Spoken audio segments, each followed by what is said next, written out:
Hello guys, അപ്പോൾ വിഷുവിൻ്റെ വെക്കേഷനൊക്കെ കഴിഞ്ഞ് നമ്മൾ നേരെ തിരിച്ച് ഹോസ്റ്റലിലേക്ക് പോവുകയാണ്. അപ്പോൾ അതിൻ്റെ ഭാഗമായിട്ട് അമ്മ രാവിലെ എണിച്ച് പൊതിച്ചോറിനുള്ള പരിപാടി തുടങ്ങിയിരിക്കുകയാണ്. അതങ്ങനെയാണല്ലോ അല്ലേ, പൊതുവേ നമ്മൾ എവിടെയെങ്കിലും പോവുകയാണെങ്കിൽ രാവിലെ എണിക്കുന്നതും നമ്മുടെ കൂടെ എല്ലാം എടുത്തു വെക്കാനൊക്കെ സഹായിക്കുന്നത് നമ്മുടെ അമ്മമാരായിരിക്കും അല്ലേ.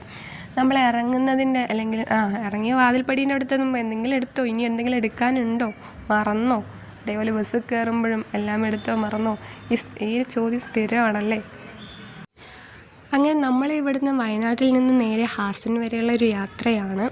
അതിനിടയിൽ പുറത്തുനിന്ന് കഴിക്കണ്ടല്ലോ എന്ന് ഓർത്തിട്ടാണ് അമ്മ ഉണ്ടാക്കി തരുന്നത്. കാരണം ഇവിടുത്തെ ടേസ്റ്റ് നല്ല വ്യത്യാസമുണ്ട്.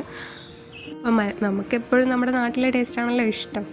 അപ്പോൾ പൊതിച്ചോറിന് ആവശ്യമായിട്ടുള്ള പയറുപ്പേരിയും കോവയ്ക്ക തോരനും ഒട്ടും ഓംപ്ലേറ്റാണ് പൊതുവേ ഉണ്ടാക്കുക. പക്ഷെ എനിക്ക് ഓംപ്ലേറ്റ് ഇഷ്ടമില്ലാത്തതുകൊണ്ട് അമ്മ ബുൾസൈയിലേക്ക് മാറ്റിയതാണ്.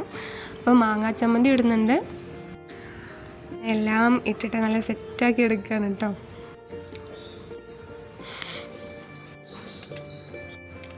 അടുത്തതായിട്ട് വരുന്ന മീനച്ചാറാണ്, ചൂതമീൻ അച്ചാറാണ് കേട്ടോ. നല്ല ടേസ്റ്റാണ്.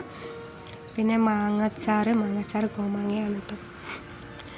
അപ്പോൾ അതിന് അടുത്തായിട്ട് വന്ന ചാള വറുത്തതാണ്. ചാള വറുത്തത് അടിപൊളി ടേസ്റ്റാണ്. അപ്പോൾ ഈ ചാള വറുത്തത് മുട്ടയും അടുത്ത് വെച്ചിട്ടുണ്ടെങ്കിൽ ഒരു സ്മെല്ല് വരും എന്ന് പറഞ്ഞിട്ടാണ് കേട്ടോ അമ്മ മാറ്റി വെച്ചത്. അപ്പോൾ അമ്മ പൊതിച്ചോറ് ഇത്ര ഇൻഗ്രീഡിയൻസേ ഉള്ളൂ, ടോട്ടൽ ഇത്രയുള്ളൂ, വലിയ കറികളൊന്നുമില്ല. ചമ്മന്തിയും ഉപ്പേരിയും മുട്ട വറുത്തതും മീൻ വറുത്തതൊക്കെ തന്നെയാണ്. അപ്പോൾ ഇത് പൊതിഞ്ഞത് നിങ്ങൾ കണ്ടിട്ട് കമൻറ്റ് ചെയ്യണം. നന്നായിട്ട് പൊതിഞ്ഞ് തന്നെയായിരുന്നു, പക്ഷേ ഇടയ്ക്ക് അതൊന്ന് ഫ്ലോപ്പായി. അപ്പോൾ എന്തായാലും കമൻറ്റ് ചെയ്യുക, സപ്പോർട്ട് ചെയ്യുക.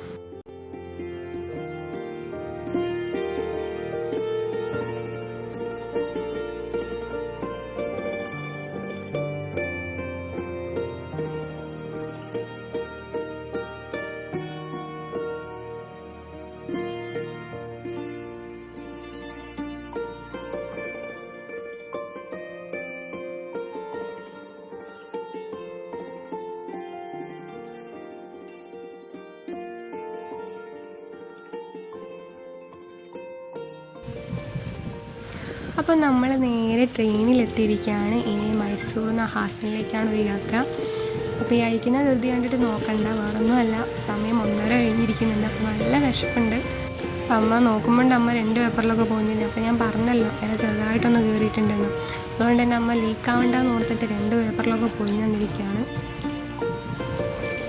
അപ്പോൾ ഇത് തുറക്കുമ്പം തന്നെ നല്ലൊരു സ്മെല്ല് വരുന്നുണ്ട് ഗൈസ്, അടിപൊളിയാന്ന് തോന്നുന്നുണ്ട്. ആ സ്മെല്ല് കൊണ്ട് തന്നെ അടുത്തുള്ളവരൊക്കെ നോക്കുന്നുണ്ടായിരുന്നു എന്തോ സാധനം.